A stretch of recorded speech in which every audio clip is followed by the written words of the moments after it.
Hello, everybody. Tonight is carnivore diet post-gastric surgery. We're going to go on a little adventure with Leah here on her journey. She's going to give us some of her tips and things that she's been through.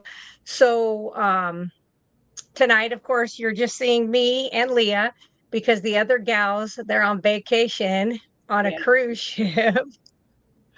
But I'm scared to death of cruise ships, so I can't be jealous because I could have went, but I've seen the Titanic too many times and I'm chicken. So so we're going to go over some of the health transformations, daily meals, challenges, and advice that you would give to others. So my name is Laura. I'm from Healthy Carnivore. I also do Russell Brands, which is my healthy products that I do. Most of them are what we would call carnivore. Some of those items are just natural items that I do. Um, and then this is Leah.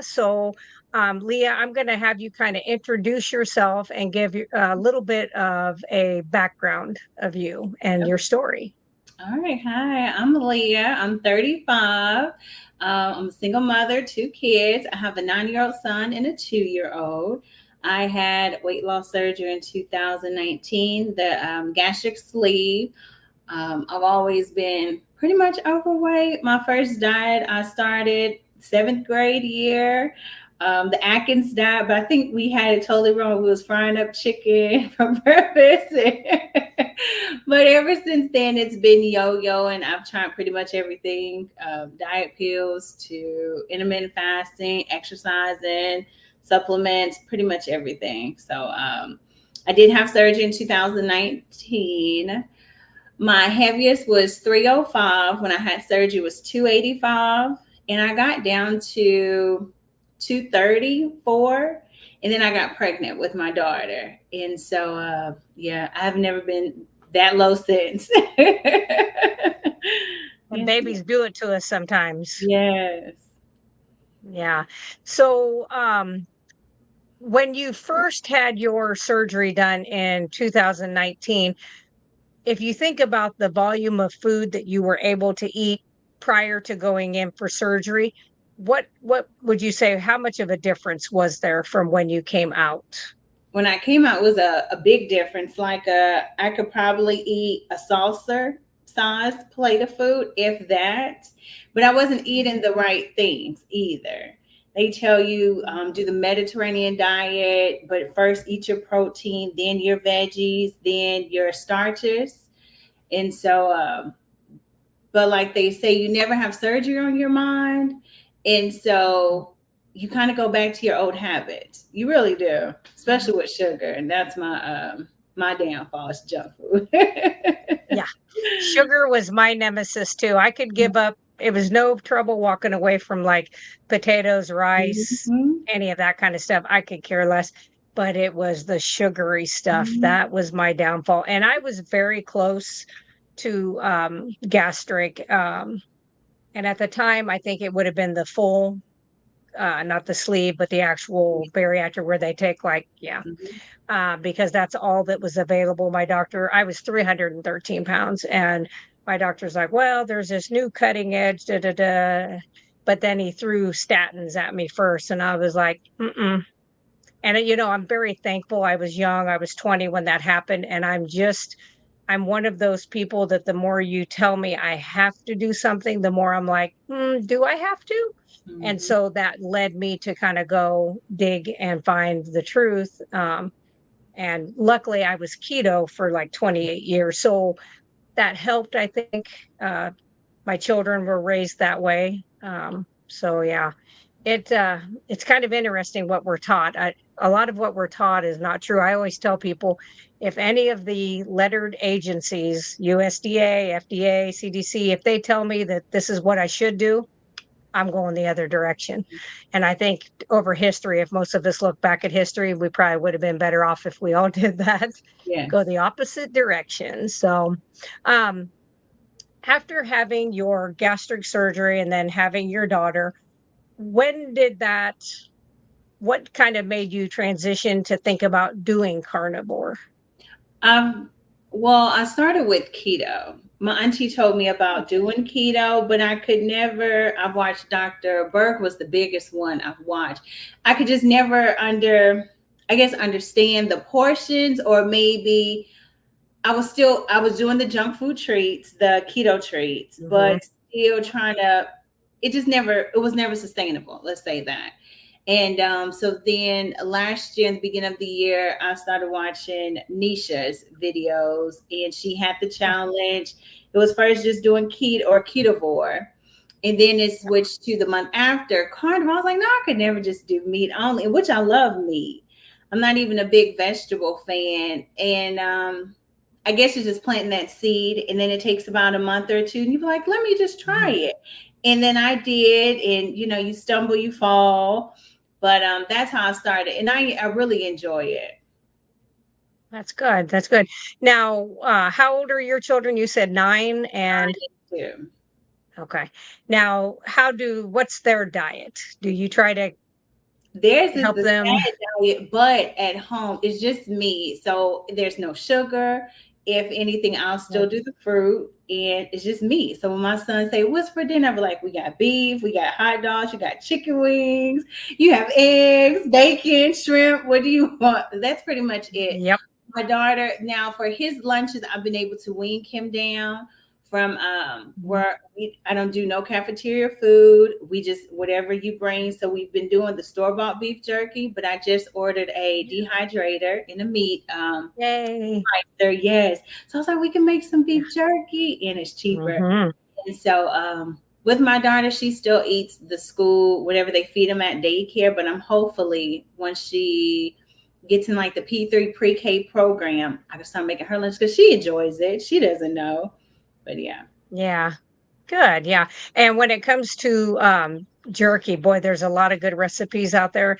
And I can't do chicken because I have histamine responses, but my grandkids love jerky made with chicken.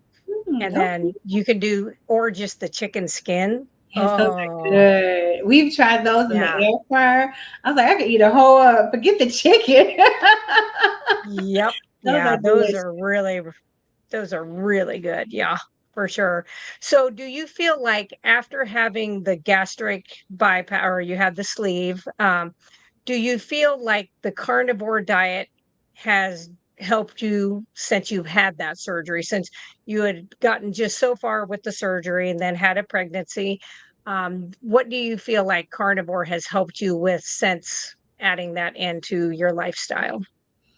Well, they always tell you when you first start or when you're going through the process of having the surgery, once you have it, eat your protein first. To me, they should have just left it at that. Just eat your protein. Yeah. You don't have to worry about protein shakes. I know I probably get more than they say. I think it's like 60 grams.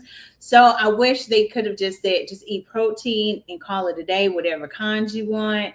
I think that would have probably helped me out. It would have in the long run. But carnivore, I feel like I'm not as hungry. Yes, I have a small pouch, but say if I was eating candy or cookies, whatever you can eat, and then once I feel like I could fit a little more in, I go back and get some more, go back. And Yep. so with carnivore, I just feel like I could breathe. I'm at peace. I'm not hungry until when just a light bulb moment come on, like, oh, I'm hungry, let me eat. But I feel Yeah. good. It makes me feel good. I haven't lost that much weight since I've been yo-yoing back and forth. Dr. Alicia said, been falling in the ditch. I've been consistent for a month and a few weeks, but Yeah. I feel like this time I shouldn't fall in the ditch anymore. But yeah. Yeah. Yeah, and then, what I have found, I've done carnivore for over 5 years now. What I have found is that some people lose a little bit of that water weight in the beginning, and then depending on what healing they have to do inside the body, that a lot of times their body hangs on to that weight until they've kind of done the healing processes. So I do think the better you can do, the longer time frame, I do think you'll see some definite benefits coming from that. Have you had any health benefits, any skin benefits, sleep, any mood, anything that you feel like you've had any changes with? I would say energy wise, I've always been a good sleeper, but I can tell that if I eat some butter before I go to bed, it's almost like I could fall asleep quicker. I don't know if I'm sleeping deeper, but it just feels good. The dreams are good. So I can tell that difference. Just me having more energy. I do drink decaf coffee. I don't drink caffeinated, but I don't need caffeine to have the energy. I'll take a little bit of salt or eat some butter. So I could tell that skin, that has been, I haven't had any issues with that or any past issues with that. I can tell my cycles are better too. When Good. right before I got pregnant, it seemed like I had the most heaviest cycle ever in my life. But when I went to the doctor, they told me I had 3 fibroids and a cyst on my ovary. So I just feel like ever since having her and being carnivore, my cramps don't last long, maybe a day. If I have to take Tylenol, no more than 2. The cycles are shorter and I'm not clotting or it's not as bad. It's like a breeze in the park, just about. Yeah. It's like, don't you wish we'd have known this when we were like 16? Yes, I'm trying to do better for my kids now, but yes. Yeah. Yeah. You will. You'll do better. And the thing is that my children are 33 and 27. And even if you don't think they're paying attention, or when they're little kids, a lot of times they want to do the opposite of what mom's doing. Because I was single parented quite a bit. Um, that once they got older and started having their own kids and started having some health issues, even younger than I did, they're like, "Oh, I need to do that all meat thing, mom." And I'm like, "Yeah, you probably do." And, so my son, he's actually underweight. He's built just like his dad. He looks like a zipper if he stands sideways and sticks his tongue out. I'm like, "Oh boy, you're somebody's toothpick." He just has nothing to him. And my daughter takes more after me and my grandparents on my side. Um, but he's gained 15 pounds of muscle by just doing this. So I really think there's something, when you hear like Dr. Chafee and Barry and them talk about ancestral, I do think all of us have a set point where we're supposed to be. And I do think that once you heal the body, continuing to eat that way, I do feel like you get to where you're kind of supposed to be. We're not all supposed to be size 1. We're not all supposed to be a size 8. I mean, I don't even care about that stuff. I really don't. I just always wanted to be healthy and not turn into a diabetic. That scared me to death because I love to poke other people with needles, but I can pass out even just having to check my own blood sugar because I have a keto mojo and I'd be like, and I'd have to chase myself because I just can't. I'm just a wimp. But I pierce my own ears, so I don't know. It has to be something I want to do. Yeah. I think that's how it is. So, on a typical day, let's say like Monday through Friday, can you walk us through kind of what time you eat your first meals? Is it a set point? And then what type of food are you eating? Okay.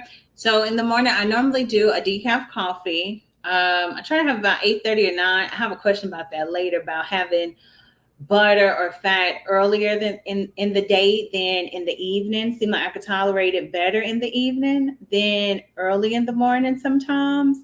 But I'll have that coffee, and it's pretty much loaded with butter, a little bit of beef tallow, iodine, and keto chow daily mineral Mhm. drops. And sometimes I'll put in the collagen. And then for lunch is normally, since I've stopped eating junk, I can say, or when I fell in the ditch, I'm back to just eating 2 meals a day where I'm not as hungry. It seemed like it took my body about a month and a half to get back on track before I was eating the sugar. So I would say about 12 o'clock, I'll have me a 8 ounce beef patty with, and I'll put in the air fryer with beef tallow on top. Seems like it tastes better. Mhm. And It I'll does. do about 4 ounces to 5 ounces of butter. And then for dinner, I like to cook it over the stove. And I'm not sure what you call it. It's still the beef tallow, but I guess, water base it where you put, Oh that's yeah. not right, where you pour the beef tallow while it's cooking. And yes, that Yeah. tastes so good. Yeah. And I'll probably have about another 4 ounces of butter with that. And then dinner. And then at night, I have questions about that too. I'll do maybe about almost a whole stick of butter before I go to bed. or just in the Yep. evening time, and that's it. And I just Yeah. I Wow. just only season with salt. Yeah. Good. And do you do like a mineral salt? I do. I have. It's actually a mixture. I put the Redmonds, the Celtics, and pink Himalayan. I was There like, you I get go. all the benefits. Yep. Yep. I actually was thinking about I got a bag of that Baja Gold, which is supposed to be pretty good too. And I have pounds of the Redmonds. I mean, because I'm a prepper. So if you Mhm, watched me at all, you know I prep ahead. mhm. And so I have pounds of that. So I was refilling my little container the other day and I was like, wonder if I should just mix this with the Baja. What would that do? I thought I should just do it. But I'm very OCD and I did not do it, but I should. It's so funny. I would have never thought the Celtic salt from when I first had just the pink Himalayan sea salt, that's a Mhm. little bit more salty, but the Celtics is not. So you would think you're sometimes over salted it. And it was like, oh, I need more salt. I'm not sure what the difference is, but the Celtic isn't as salty. Yeah, that's good. I'll give that a try. I think that's what Frederick uses is the Celtic salt, I believe. Um, if I remember right. So how is there a way that you try to ensure that you're getting enough of your nutrients? It sounds like you kind of start that with your coffee. Is there anything you do to kind of make sure that you're doing that? Are you mindful about, you know, the different vitamin contents of food or have you thought much? No, I haven't. Well, I have. And then I seen a video that you did with the lioness with Adrian. And she mentioned that if your body can't absorb the beef, since that's bioavailable, how can it absorb the bariatric vitamin that they recommend? Is that true? So the Yeah. question is, I guess I had was, is just beef enough? Because I do about at least 1 pound of beef every day, if not more. And then Yep. on the weekends, for some reason, I've been starting to do the beef fat trimmings instead of the butter. Yes. It is like good. That's so good. Yesterday I had some and I put in the refrigerator and it almost tastes like a crunch bar. I was like, this tastes like chocolate is good. It was I delicious. I eat half a pound every day Yeah. of crispy ribeye fat every single day. There's not been a day in probably over a year that I have not had that because I love that. And I thought the same thing. I almost thought it had like a toffee. I was like, Yes. that kind of reminds Am me I of not tripping? toffee. Yeah. Yeah. And It my was husband is like, you good. haven't had toffee in so many years. You wouldn't even know toffee if it slapped you. It was And I'm like, delicious. no, once you've been an addict, you always remember that. So yes. So what I would recommend, and I don't know if you did any lab work prior to doing carnivore, but I would say at 6 months into it, that I would get and I'd get a vitamin panel. You can ask for vitamin panels along with it, especially I don't know if you go to a regular GP or a functional holistic. No. I try Okay. not to go to no doctors. Sometimes, yeah, that's okay. Hey, believe me, every day I'm like, stay away from there because the more you go, the more pills you get. They're not here to cure us. They're here for disease management. I love that term. I want to get physical with people when they say disease management. I'm like, well, why don't we just get rid of the disease? What? What? I have a brand new boat I want to buy. I need another BMW. Oh, okay. So, but I really think like for a long time I was taking just like B12, like sublingual, and I did the methylated form because I have that MTHFR gene mutation that I passed on to my daughter. I'm so nice. And so I was doing that. And then I eat primarily beef, deer, and lamb because of all of my histamine and intolerances. And when I had my blood work done, the doctor was like, your B is over 2400. So, like, I think their cutoff was like 13 to maybe 18. She goes, so you're good. And I was like, okay, I'm going to get rid of the vitamin B then. And so I still have it because I'm cheap. I didn't throw it away. I'm like, well, somebody else may need it. I'll just give it to them. But when I had my lab work done for my appointment last Friday, I was still at 2000, just flat 2000.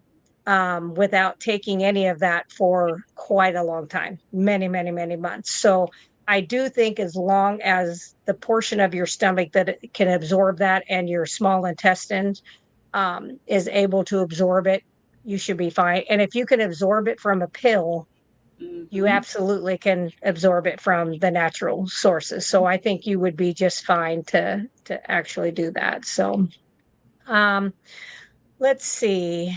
Da-da. Did you feel like, because I know I've talked with G about like some of her baby steps of going into carnivore. Did you notice anything like how your body responded after, having gastric and then trying to go carnivore? Did you have any issues trying to transition? Um, if I did a year ago, I can't remember, but from I would say from June to now, it's only been sometime I'll have to go to the restroom quite a Yeah. bit, and then sometimes like, well, let me backtrack on the butter some, but then some days I'll do fine and eat a whole bunch. Then, like yesterday, I drank my coffee that I just made, but then today it had me going to the restroom, so I was like, I don't know what it is. I just be trying to manipulate things. I don't know, but no, not really. Yeah. And I do think that's the best thing that people can do is they call it that N=1 experiment. Mhm. Because even all of you guys that had gastric, they're still not 100% identical to the next person. It's where they decide to anastomose, it back to the small intestine.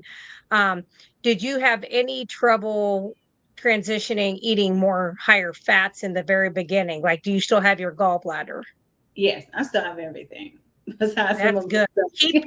Keep all your parts if you Yes, possibly can. yes. You will be such a rarity at the end of your life when they go, she had every part in there, and everybody else has got these lines everywhere where everything's been, yeah. I love it. I worked with a surgeon one time, and this was an older lady, and he was going in to take the gallbladder out, and it was infected. It had gangrene, so it did have to come out. Sometimes they can save them. They don't want to save them, but sometimes they can be saved. And he wanted to go after her appendix. Well, she had signed an informed consent at the beginning, before her surgery for the gallbladder to be removed. He goes, it's just an extra body part. And I said, are you telling me God put extra body parts in us that are absolutely not necessary and we do not need? Not that we can't live without some of them, but is it better to have them in there if we can? And he was like, well, she'll never know. And I said, I know. Mm-hmm. And she signed a paper saying this. And if they ask me, was that also bad? I'm not lying. And so he didn't do it. And Good. she did just fine. But that just wasn't right. I'm like, that's what gets me in trouble is sometimes I just say, if it's not right, I just tell them it's not right, but that's okay. I'll do it every single time. I don't care. Have you had any challenges or benefits that surprised you when you switched to doing carnivore? I would say I know a lot of people say more energy, so I do have that. I wish I had even more to start exercising, but besides that, that's the I guess some of the brain fog too. I could tell it's lifted, or Mhm. I could do things a little bit quicker on my job. But that's it for so far for now. Yeah, well, that's good. That's a start, right? Yeah. Um, And then, like, when it comes to exercise, do you ever go out and walk? Do you do anything like that? What is your exercise Sometimes, routine? sometimes I'll walk. I do have a rebounder. I'm the person that has all the things but don't use it. I have like weights, the weight rack. I have a weight bench. I have pretty much everything. I I truly. need a weight bench. Maybe I'll buy that weight bench. I But it's the yes, same way. yes, I Yeah. have everything. Sometimes I'll get on the rebounder every now and then. I just need to be more consistent. Yeah. Yeah. So I had a friend that when I was keto, because I did not exercise, I lost 153 pounds in the very beginning when I did keto from the standard American diet, but I didn't really exercise. Of course, I was 20. So, you can, pass gas and lose 5 pounds. So it was a little different then. But once I think I was 39 and my son challenged me to run because he's skinny and he said I was fat and I couldn't, well, I outran him. And Yeah. then I was kind of addicted because I got that runner's high that they talk Mhm. about. I was like, I feel really good. Um, so I did get a treadmill because I got hit by a deer. Yes, I physically got hit by a deer running. Um, I never want to do that again. And he even had a rack. So how I did not get impaled, I do not know. But he was just as surprised. It was pitch black out when he hit me. And he was like, what hit me? So we both had the same look on our face. Um, but I was talking with a gal that I was working with that just kind of hone in stuff. And she was like, well, you're doing all the right things, but I don't ever hear you talk about movement. You run once in a blue moon, you don't really have any. And I was like, and I'm very regimented. So I try, like, I hate to count like macros. I'm never Mhm. going to do it because I'll get obsessive. I just don't do it. So what I started doing was the night before, I would be like, I'm going to do something 3 times a week, whether that be Monday, not again till Thursday, and then Sunday, whatever it may be. I'm like, so I would just buy, like spandex or whatever, my workout clothes, and I would put them out on whatever it was, whether it's rebounder, whether it was doing kickboxing. I did the turbo fire. I absolutely love those. And or the treadmill. And I would just set them out the night before so that as soon as I got up, my eyeballs hit those. And it was like, and there was days where, and I really did do this where I was like, get your ass out of bed. 5, 4, 3, 2, 1, go. And just made myself move. And the more I kind of did that, the more consistent that I got with it. And the more I missed it. Like if I had to go into work early or if I got called in because I was on call to see a patient and I missed that, I'm like, I don't have that energy at the end of the day to do this. So it did kind of become a habit. But I think the more you do that, and then I found that the older I get, and you're pretty young, but the older I get, that it doesn't take as much exercise, and I don't think you'd probably need to do that either, even being younger. But even just walking after like a supper meal, like if you eat at like 5 or something like that, just going out for a little stroll. I'm not sure, where do you live? Are you in town? Are you I live in town. I live in Arkansas, Little Rock. okay? Yeah. All right. Hey, we went to the hot springs Yeah.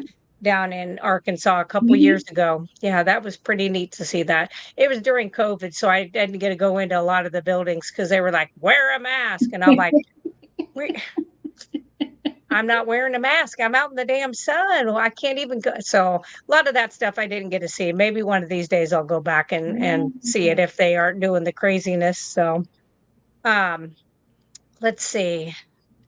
What advice would you give to somebody considering the carnivore diet?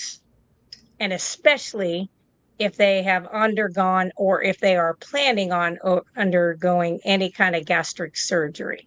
I would say if they haven't undergone it yet, to start it. And like how G kind of say, you just see smaller.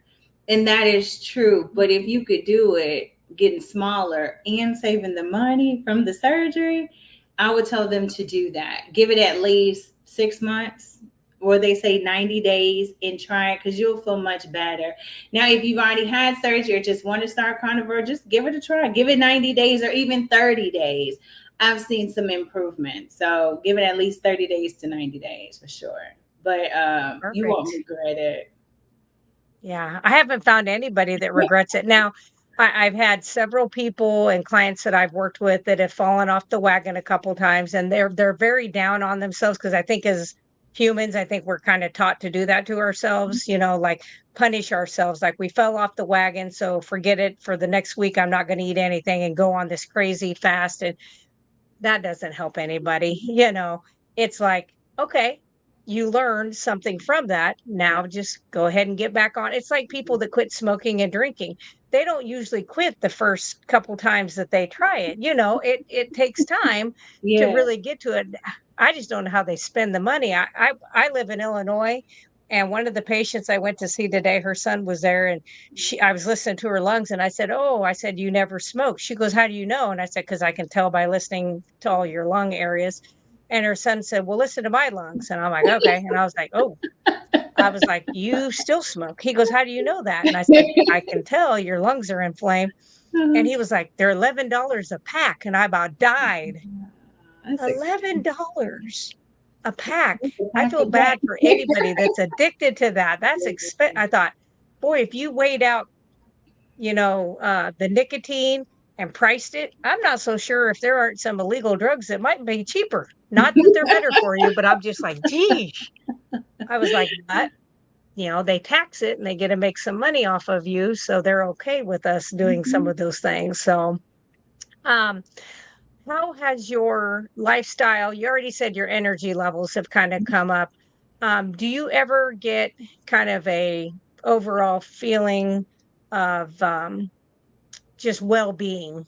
Do you Mhm. feel like you have had that? Because that's something I hear. I feel like it's kind of like baby steps. Like you mentioned about the watch one time on the Apple Watch. I sold it. It's just little things that and I'm not sure if this is mental clarity or not, but once you start eating that way, then you had the video about foods and just things that are in our products, whether it's on our skin, our hair, shampoo. Then I threw everything away, started buying new stuff. And then with the nail Yeah. polish, it's just, I think it's like a healthy train in cleaning up the things that we think, oh, it's cool or what's trending or what society say acceptable. And it's just really damaging our own health itself. So I feel like it's a Yeah. trickle effect to cleaning up just different areas. Yes. Yeah, I agree. Yeah, I had done I had done keto for several years. And I was at TG&Y. We had a TG&Y in a town not too far from here. And I think it was when they were going out and they had the shampoo that I used to just love the sense of it. And Mhm. so I went in there, I thought I'll just buy a whole bunch of that and put it up. And I don't even know what made me turn it around and start reading the ingredients. And I was like, of course, I had worked in factories before, so chemical factory and food factory. So I kind of knew enough about like MSDS, which is material safety data sheets, Okay. and kind of what some of those little symbols and stuff meant. And I was like, oh, well, that's toxic, like toothpaste. Mhm. Somebody says, oh, yeah, the amount of fluoride is toxic. And I was like, it says to put a pea-sized dab on your toothbrush. And they're like, yeah, but if you swallow that, it's toxic. You got to call poison control. So I didn't believe them. So, of Wow. course, I was younger and I looked at the back of my toothpaste, and sure enough, poison control numbers on there. It's exactly what it says. 'Cause I don't do a dab. And I I do was a like, whole strip. It don't let you add and another that's just, strip. I know. So that year was when I was like, okay, what can I do to do something naturally that I don't have to have that stuff in there? So I kind of agree with you that once you start to put the right kinds of foods in, it's kind of like you start going, well, what else am I putting in my environment? Mhm. And I hate to be a conspiracy theorist, but I am. One, if they lied to us about our food, They'll let what you do else? anything. So that's where, and I've always been somebody that believes in questioning authority. And that doesn't mean you have to be hateful about it. It's just like anything. Like if I get pulled over, I'm pissed immediately and I'm like, damn it, what was and I know I'm always speeding, but anyway, I'm always like, damn it. And then I'm like, okay, you can't argue with the cop because he's got the upper hand. But if it's my attorney getting me out of the ticket, I'm going to get loud with him because I'm paying him. So, and it's just like the way I dealt with my doctor when I was 20. I was very nice when I first went in and was so sick.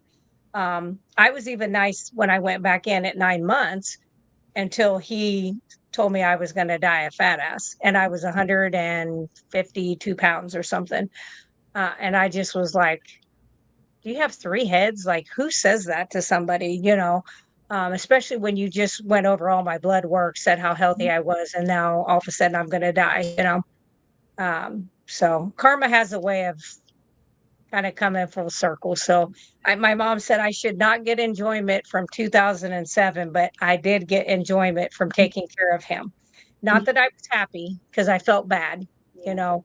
Um, I felt bad anytime somebody has to have a major surgery and it was something that could have been prevented. I'm always like, man, if you could have just, and the sad thing is some of these doctors, they believe the lies that they were told Yeah. and taught in school. The first so many years of schooling is the biology and the chemistry and the micro and stuff. But that last 6 hardcore years is like medicine, medicine, medicine, prescription, prescribing, which is sad. It's what I told my doctor Friday.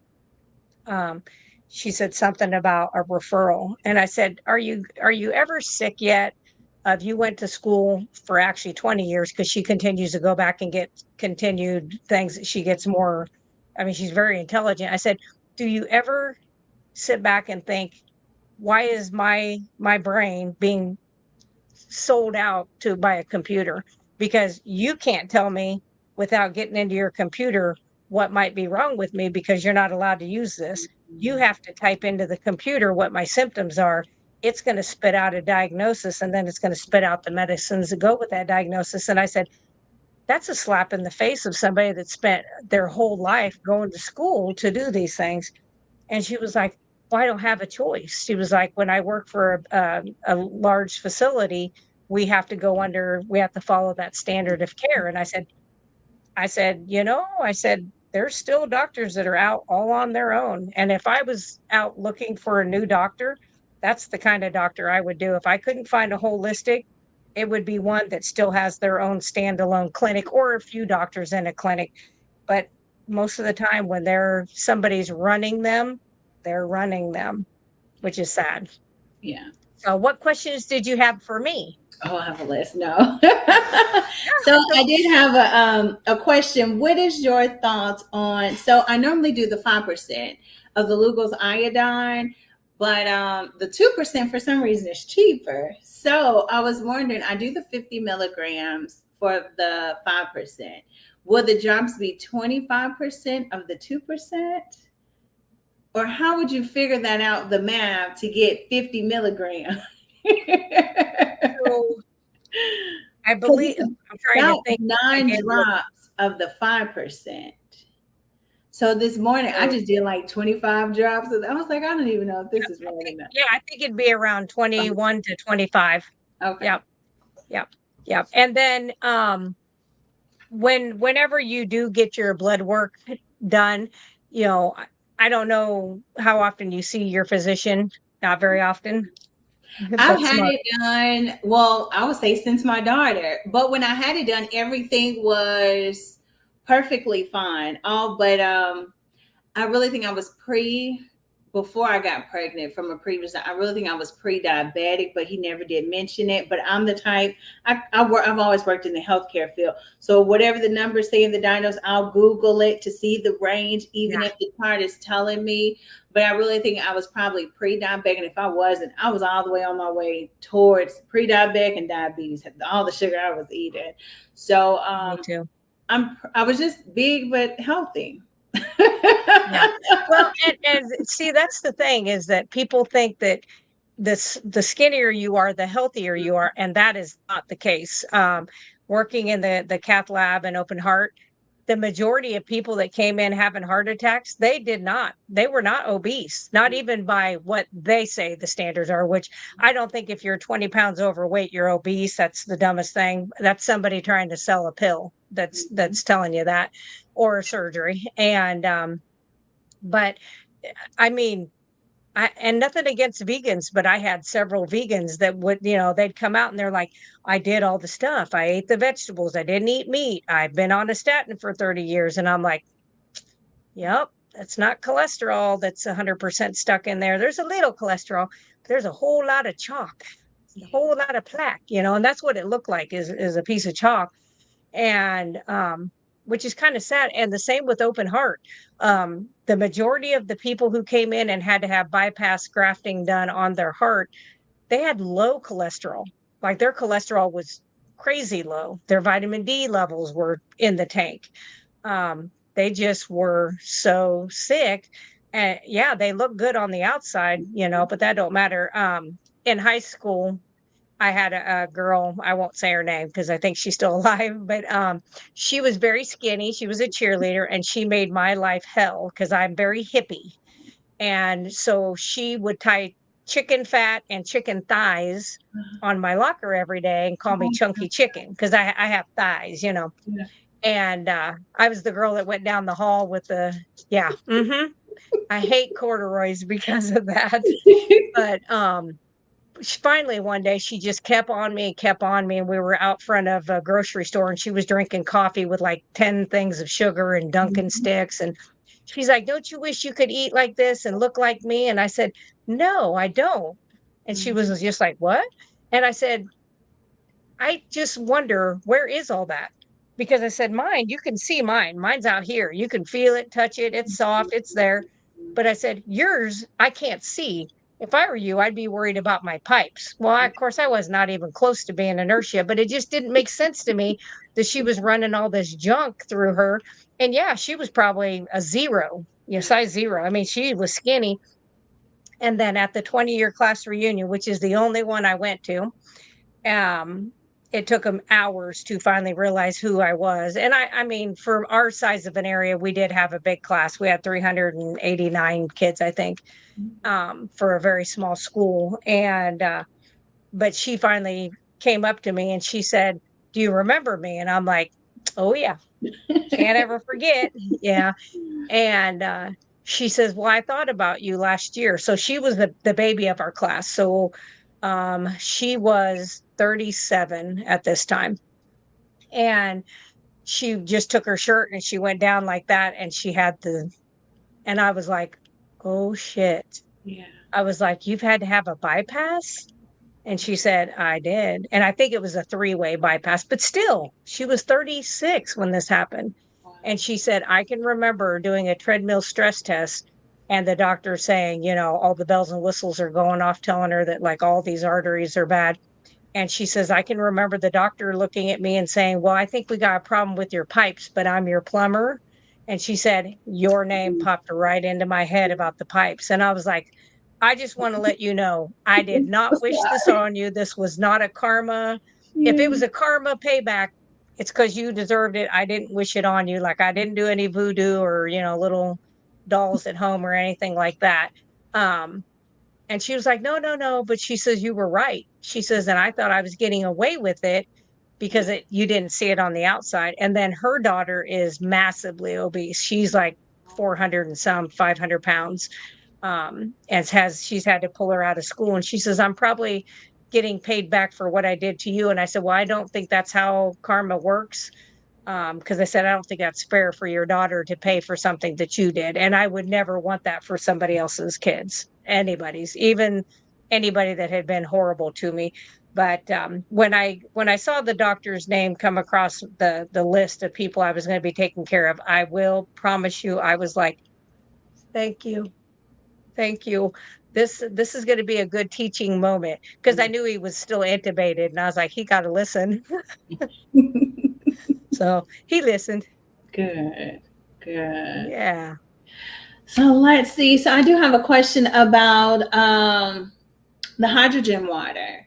I have one. And how long? I guess my question is, can you know, when you do your Zulay water, can you have the hydrogen water with your teaspoon and drink that?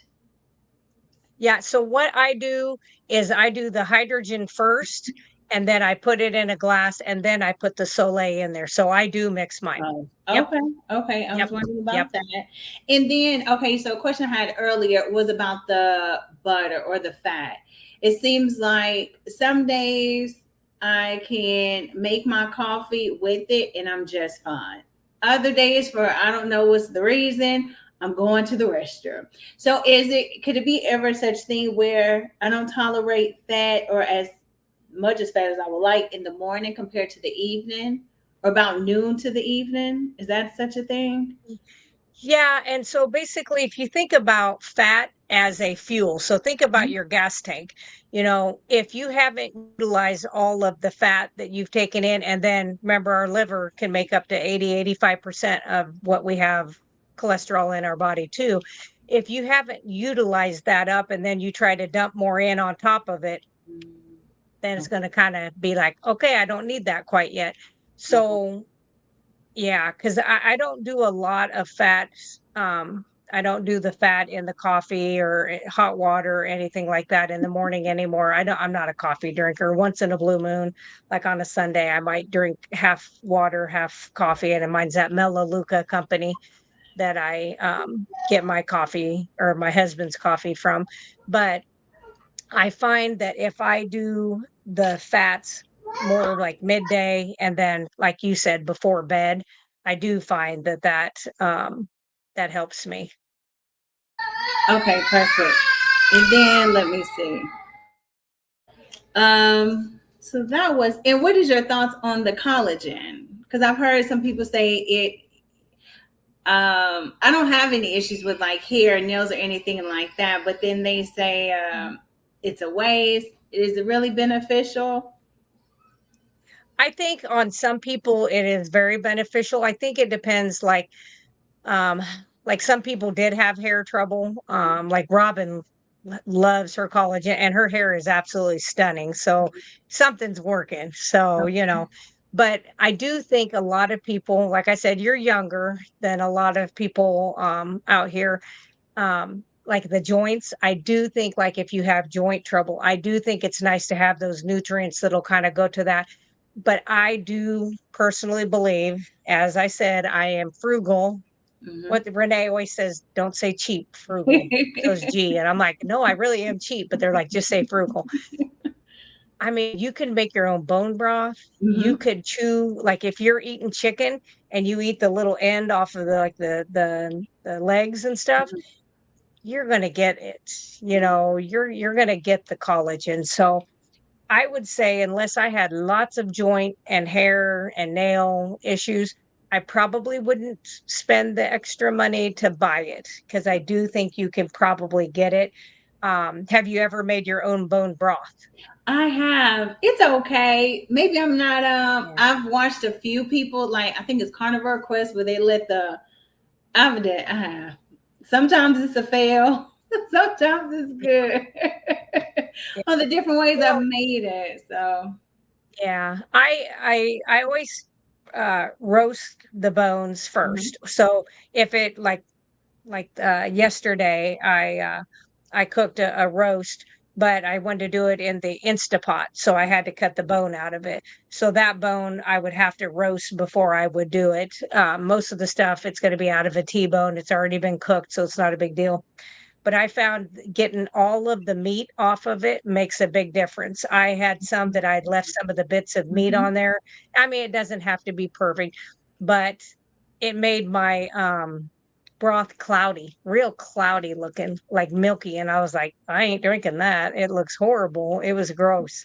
And it was probably fine. The dog loved it. It's good for his joints. But I have found, and I stay with one type of bones, like beef Okay. bones, deer bones, chicken bones. I don't mix them together to do Okay. it because then I'm like, what taste am I looking for? And I know this sounds really crazy, but I did tell my family this a couple years ago. Mhm. I'm like, hey, for Christmas, Mhm. don't buy me anything. Just save me like bags of bones. And they're like, what? And I'm like, when you eat a T-bone or you do this or you do that, just get you a freezer bag, put my name on it, start throwing them in there. I will take them off of your hands. So that's what they do. Yeah. That's pretty cheap. They've already bought their steak, so they don't have to buy me anything extra. So, and then I always put it in like a pretty good sized stew pot and put the bones in the bottom. And then I cover it with filtered water about 2 to 3 inches above it. And then I put one little thing, like a couple caps or maybe like a shot glass full of apple cider vinegar in there. And then I put a ton of the salt in there. Okay. And if there's not a lot of fat on the bones, I might throw a little couple chunks of fat in there, put the lid on.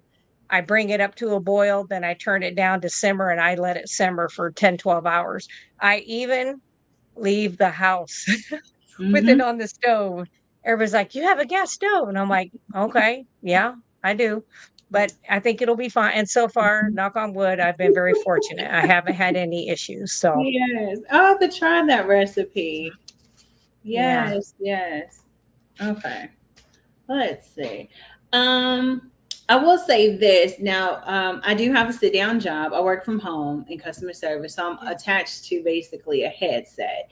And about within 4 hours of my shift, my thigh, my right thigh in particular, it starts to tingle or ache.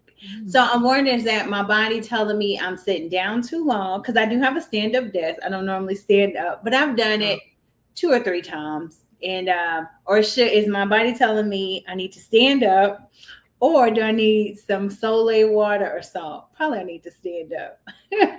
Yeah, I would say that it's probably your body going, let's get up and move a little. Let's walk around a little or get up and stand and just even take some steps and shifting your weight from one side to the other too. We tend to like, if I go into a patient's home and they're like, I had my right knee done or my right hip, I'm like, oh, you're right-handed. And they're like, yeah. Or if it's their left knee, I'm like, oh, you're left-handed. And they're like, how do you know that? And I'm like, we tend to, if you think about if you're writing with your right hand, doing anything, Mhm. you tend to stand stiff-legged Mhm. on that right side. If it's your Okay. left side, you do it on your left. And Mhm. so that locks in those joints. And so you tend to have a little bit of a tear down and breakdown of those tissues. So I would try just maybe getting up and kind of moving a little bit. If the people on the computer can't see you, I just dance a little. Who cares? Okay. Like, And I even have a walking pad. That's why I say I have everything. good. Yeah. So And yeah. you don't have to do it a ton, but just a little bit. I think the body's very smart about telling you. Also, you may have an injury there that now that your carnivore is starting to heal. Mhm. And so you may get some tingling sensations in that area because the nerves are saying, yeah, we're doing what we need to do here too. But it's not going to hurt if you get up and do a little bit. My job is about 50-50. I'm Mhm. in and out of the home, in and out of the car, up and down on the floor of the patient's house because I don't like to sit on people's furniture. I'm weird. And so I'd rather sit on their floor, which is probably gross in some places, but most of my patients it's okay. If my patient's house is atrocious, I I'm don't just even wear my shoes in there. I wear booties. And oh, yes, I have had some of those. I don't take nothing in. I'm like, here's my cuff, here's my thermostat, and then it's like my bleach wipes because I've always done that in between patients anyway. Um, I mean, I think that makes good sense so you don't get other mhm. people sick. So, but that's what I would do is I just get up and move a little bit. Okay. Uh, let's see. Now, is there any difference between beef fat trimmings compared to butter? Because it seems like when I was eating or on the weekend, it's like a treat, I guess. When I eat the beef fat trimmings, I can't eat as much of my burger patty. I eat all the beef fat, let's say that, but I can't eat as much as my burger patty as I would if it was just straight butter. Does Yeah. that mean I need to probably incorporate more beef fat trimmings if throughout the week instead of just on the weekend? Or why can I eat more with butter than with beef fat trimmings? Well, because butter is solidified milk, basically. So once you put it in your mouth, it melts. So it's just like it's easier to drink more calories of Pepsi than it would be if you had to eat something with those same amount of calories. Mhm. Same idea with butter is it melts and it doesn't take up as much room. You don't have to break it down as much as you do the fat. I'm always going to be a proponent of the beef fat every hands down. I'm not kidding. When I say I do half a pound of beef fat, you could go to my butcher and they know me by first name. And it's not even in the same state I live in. Like Okay. I'm not that far from the line of state here, but I can walk in and they're like, oh, Laura, hey, we saved you back some ribeye fat. And I'm like, I love you guys. Yeah. I'm See, I like, went to do they my commission? I went to my butcher and I'll just ask, like, do y'all have about a pound or two in the back? And I guess since deer hunting season is coming, they're gonna stop giving it out. Well, they're not giving it. I'm still buying it, but selling it. But they do have a big old block of beef fat trimming. So I said Nice. maybe just one day I just need to buy the block and just try it out because it's still the I was same. gonna It's just when they can't sell, they just freeze it up. Okay. Yep, yep. Yeah, Okay. so and then what you can do is when you buy it, what I do is they usually have mine frozen. Hmm. I let it thaw out in the fridge, not completely thawed, but to a degree, and then I cut all those up into little strips, like little 1-inch cubes, and then I put them in like freezer bags. Okay. Um, and then I will pull one out, and then I'll do half like today, half tomorrow. Pull out another bag, put it in the fridge to thaw out for the next day, and I just do that for like every 2 days. Um, but that's what I would do. Yeah, I would try to stock up ahead. Now, fat in that form doesn't freeze for like a year very well. So I would try to make sure that if you do have it ahead, just make sure you have dates on it where you can see it. So you're sure to get like the oldest one out first and stuff like that. Kind of like, I don't know if you have any canned foods that are like canned in the jars, but I do that like we just went through the other day because my husband loves tomatoes, and so we canned tomatoes. And so I had to go through the whole thing in here, and I was like, my God, this is 10 years old. And he was like, he's like, I don't trust tomatoes that are 10 years old in a jar. And I was like, okay. So yeah, I'm sure the farm critters that are close to here to this small town, I'm sure they got fed very well. I'm Yeah. sure they ate them. Okay, Yeah. so I have just about a few more questions. So for nail polish, what's your thoughts on it? Fingernail polish? No. Okay. Because I've been going. It's been about 1 month since I polished my nails, and I've always been the person to keep them polished. But I put some polish on there Friday. I was like, it just don't look right. So I Yeah. took it off, and Yep. then I have it on my daughter's toes, and just make me. I seen a video today, and I was like, maybe polish isn't the best. I don't know, but yeah. This is what I always tell people. Look at the back. You're gonna have to blow it up, even as young as you are. You're gonna have to blow it up to be able to read it, and just look at those ingredients and look them up. You know, look them up and see what they are. I mean, so many times it's formaldehyde. It's easy, and our skin is porous and will pull in, but so are our nails. So anything that you put on your nails, your body does absorb. And a lot of that kind of stuff is toxic to the liver, and that's the first place it's going to go. It's the same with when people put stuff like sunscreen on.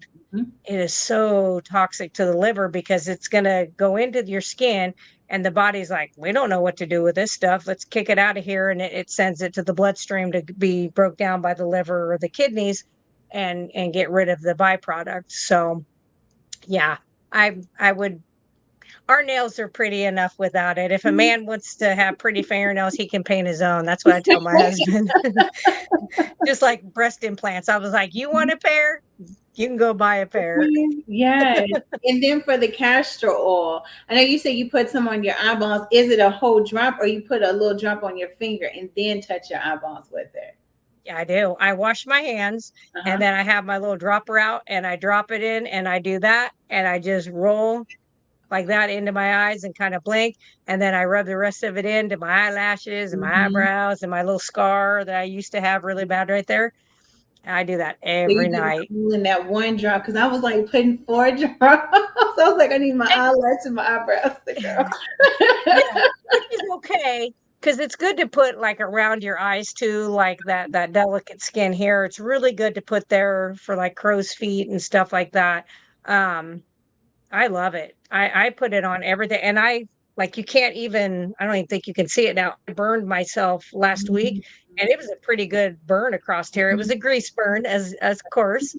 Um, and I put tallow on it first, and then I was like, oh, I want to put castor oil on there too. So I put the castor on, which is going to push the tallow in even better, you know. But I did those two, and boy, that was just like 6 days ago. I don't, and you can't even feel a difference in the skin. You know how sometimes you'll feel a little different if you get a burn, like the skin just feels weird. So yeah. Okay. And then some in your belly button. I was like, I gotta put a lot in my, I'm a big girl. Oh, my belly button Yeah. before mine was huge because when I lost all that weight, I lost it so fast in the beginning that my skin didn't want to really kind of go back.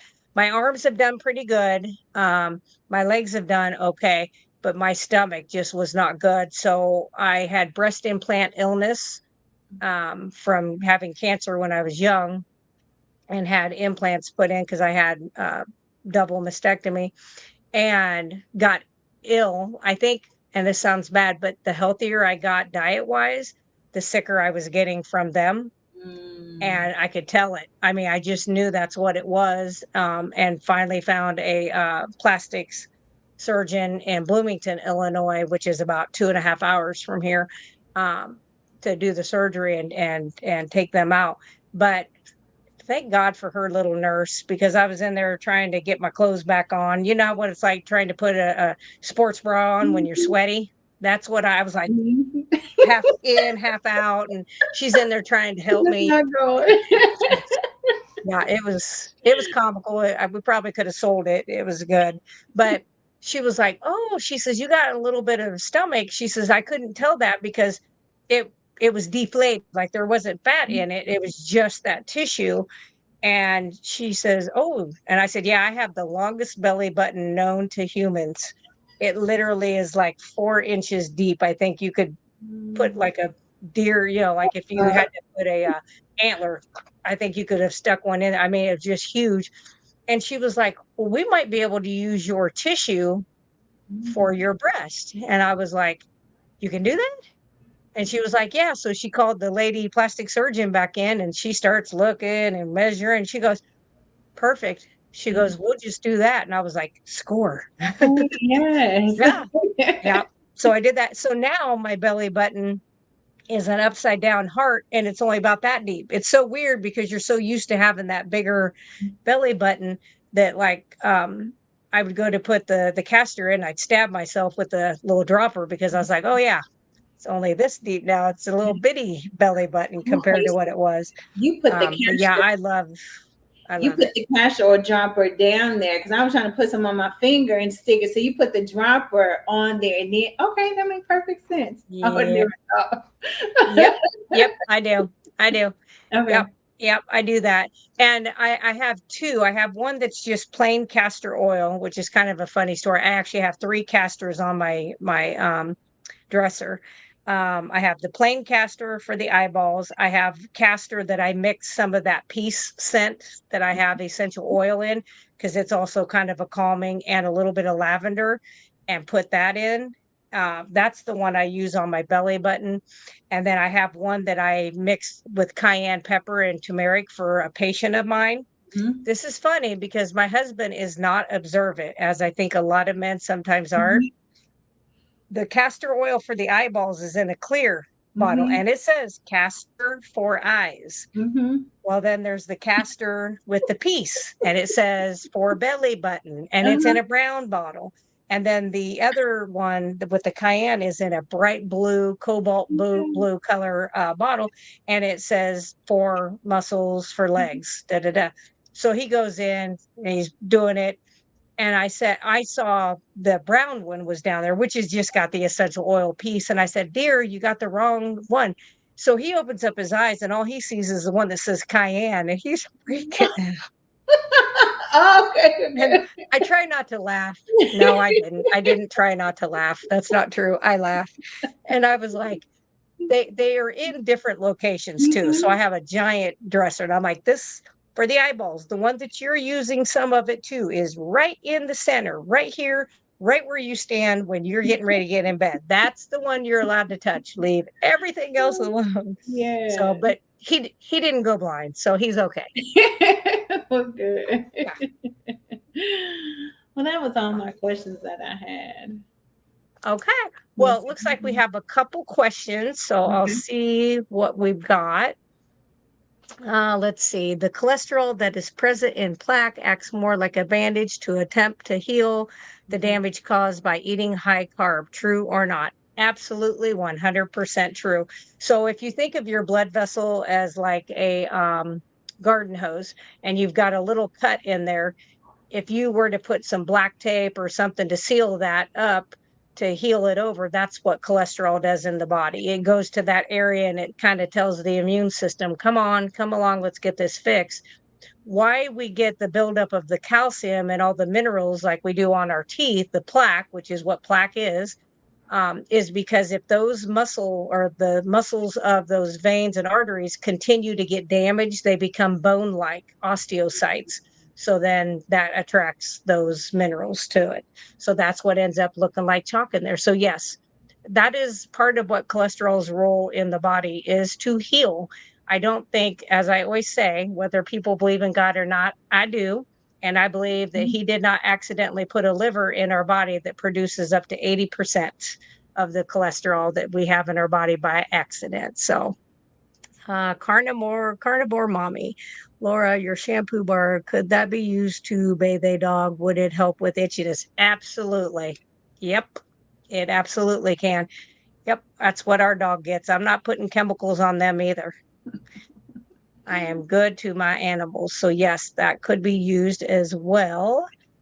Okay, let's see. This doesn't, why in the eyes? Oh, Victoria is asking why castor oil. I think she's asking why castor oil in the eyes. So, the reason that I do castor oil in the eyes is because it's a healing oil and it helps penetrate deep. It'll go very deep. So people who have floaters, like cataracts, super dry eyes. I don't have a patient right now that has dry eyes. Not one. I'm always like, here's a bottle. Just be careful. Um, and even my eye doctor, when my husband he fell during deer season and he developed a floater, large floater, it was right in his vision. So we went over to the eye doctor because I wanted to make sure he didn't tear the retina or anything, because he was having flashes of light to the side, and that can be a retinal tear. So I was like, let's go. And I told her, I said, well, she said, well, it's normal for the outer layer around your eye to get old, dry up, and start breaking those little pieces of like proteins of that sac to break off. And then they fold over and then you can't see through it. So it's a floater. I said, wait, it's normal, or that's what you see in people? Is that normal? And she says, well, I no, no, like if everything was perfect, the eyeball wouldn't do that, but everybody's eyes do that. And I said, no, they don't. My eyeballs don't have no floaters, and I fall all the time. I'm klutzy. And I said, no. And I said, I put castor oil in my eyes, and you ought to seen her swing around like I was crazy. And I said, you do know that every one of them eye drops out there you got on the counter that you're selling these older people for dry eyes? I said, you know what your first ingredient is? She did not know. So I went out and got one. Castor oil, very first ingredient. I said, and the only reason you got all these other ingredients in there is because you can't patent castor oil because it's natural, but you can put these other things in there that are not even necessary. And she didn't really disagree. She says, well, come back if it doesn't go away. Well, it went away very quickly. So yeah, so that's why I do it. If you have dry eyes, if you have baby lashes, even if you've got thinning eyebrows, any of that stuff, a lot of people who have thyroid conditions, that whether they know about them or not, the end of your eyebrows will get super thin or just not be existent at all. And you can even put castor oil to help with those. So that is something. And then Victoria was asking how many drops in each eye. You can do 4. You can do as many as you want, because I mean, if you do 2 or 3 or 4 and there's extra, it's going to come out, and then you can rub it in those areas around, the areas that you need to. It's very good for like the forehead lines. I have the 11 lines really bad. I still have them if I'm really mad, but most of the time you can't hardly see them anymore. I had bad acne scars from having cystic acne once I started going through menopause. I don't have those anymore either, but my facial serum has castor oil in it, and I love that stuff. So I really do like it. Yes, I like it too. So for the castor oil drops, can that improve vision? Because I'm tired of wearing glasses. Well, I would say it absolutely can, because just like anything else, if all the components in the eye, I think Carnivore is the biggest help that you're going to have for that. But I did notice that the more I started doing the castor oil and being religious of doing it every single night in my eyeballs, the 2 things I noticed, I was wearing bifocals even after being keto and even carnivore for the first year and a half. I still had my bifocals, although they were pretty bifocals. They weren't like the old lady bifocals. That I wasn't having the trouble like driving at night. And like other people's headlights didn't blind me for the next 3.5 miles, um, so that improved. And then I don't know how, I'd probably done it for about a year and went back to the doctor because I was getting headaches trying to wear these glasses, even working on the computer because it had computer stuff, to protect me from the light and help read computers. I don't know how they do that, but that's what they said it was. It's probably just $600 on the glasses that doesn't do nothing, but I bought them. And when she kept doing, she's putting all these down, I'm reading everything, she goes, hang on a second. She goes, let's start that over. We did it twice. And I was like, I was about ready to get sick, because it's like throwing your equilibrium off. And she goes, I don't think you need your glasses anymore. And I said, well, that's odd. I said, I think I was 51 at the time, getting ready to be 52. I was like, do you have that very often where people's eyes get better when they're getting older? She goes, no, I just don't. And I said, I'll bet you don't. I said, but you're gonna, because my husband's gonna be the same way. And he is. He doesn't have to wear them.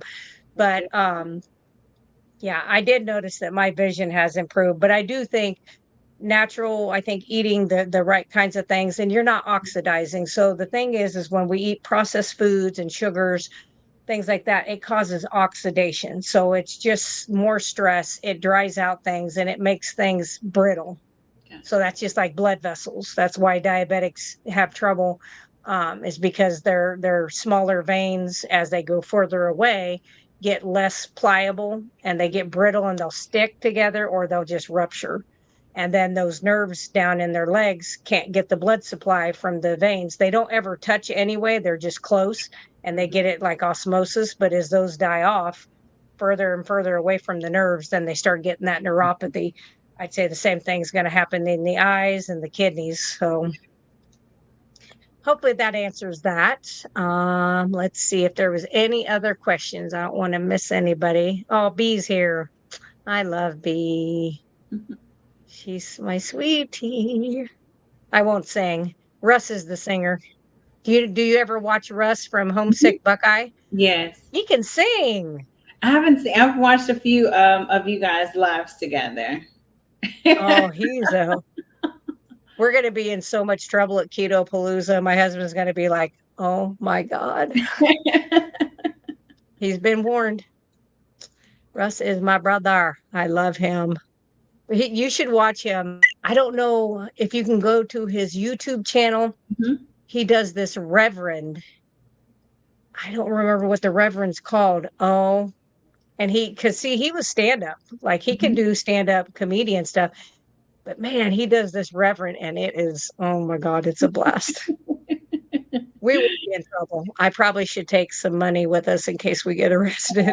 It could happen. So yeah, I'm excited to go to this Keto Palooza in Louisville, Kentucky in October. So it'll be the first one of the events that I have went to because I'm cheap.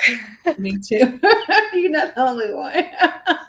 I'm just like, oh, it's a lot of money, but we like to go on a little bit of a vacation, and my husband loves baseball, so he's going to go to like the Louisville Slugger place and probably do some fishing, and they got distilleries and stuff like that. So because he does not eat carnivore, he eats a lot of meat. He does eat a higher fat, but he's one of those fortunate people that it does not. He doesn't have. He's 62, so he's 9 years older than me.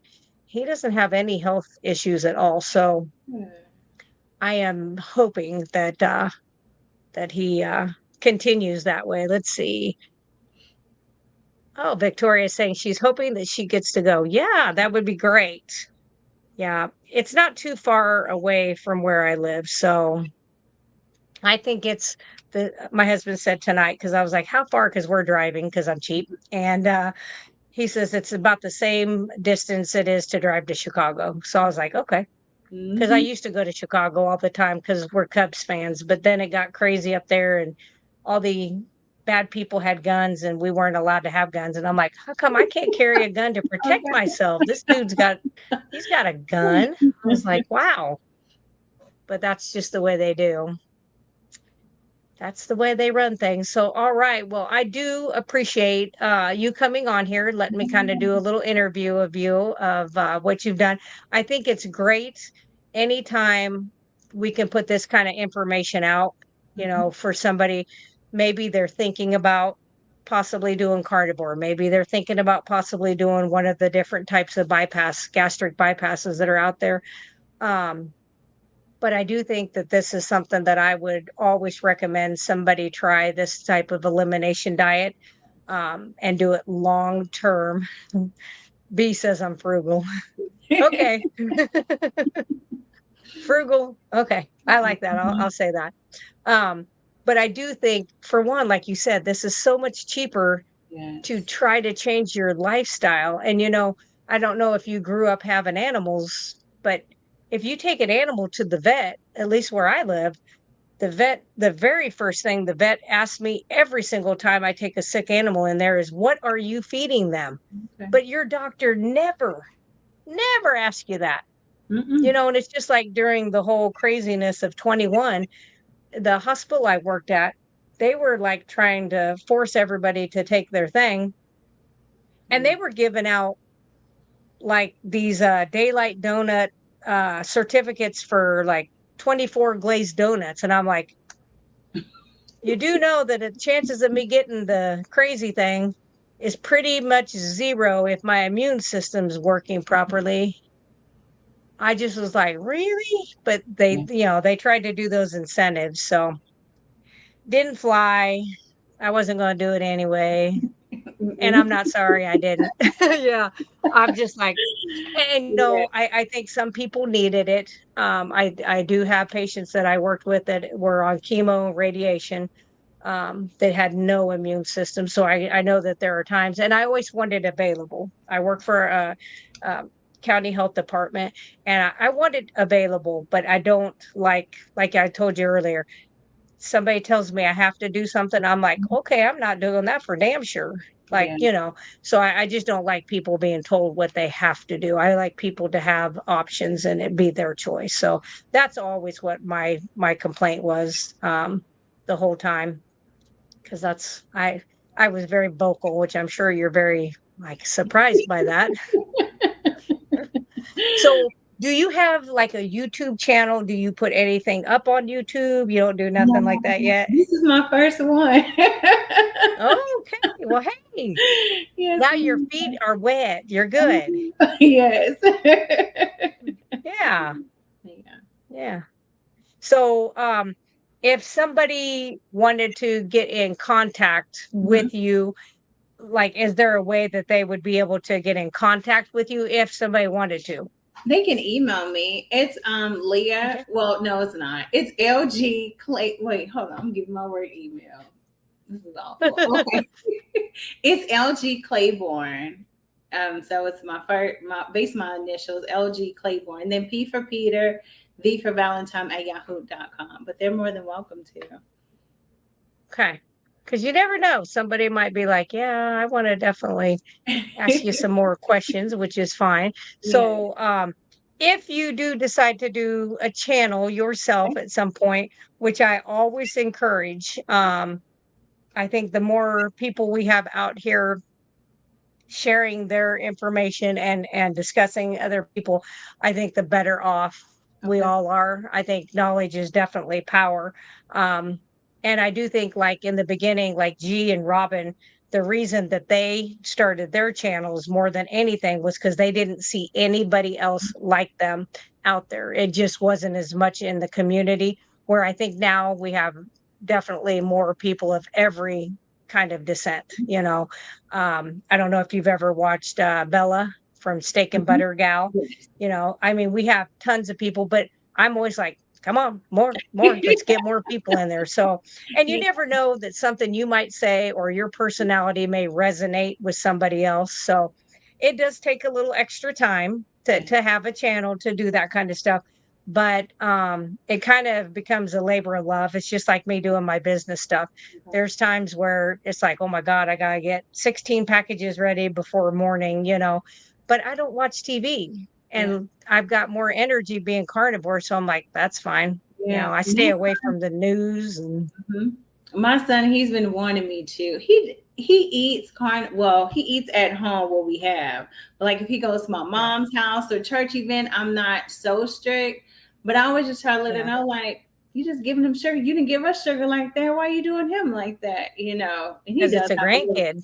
I guess so. But he has a little tummy. We gotta slow Yeah. it down. But I try to look Yeah. at, for the most part, he gets what we're eating at home. So, but yeah, Yeah. we may see. We may try one. I don't know how to do it, but Yeah. we may try one. Well, G is a very good trainer with any of this kind of stuff. So I had never done interview style YouTube, but I had done keto cooking for years with a couple of people, and we would do like live cookout, together, like doing different things of recipes because I was lactose intolerant. So I would show how you could do that recipe without milk. She'd do it with milk, just different stuff like that.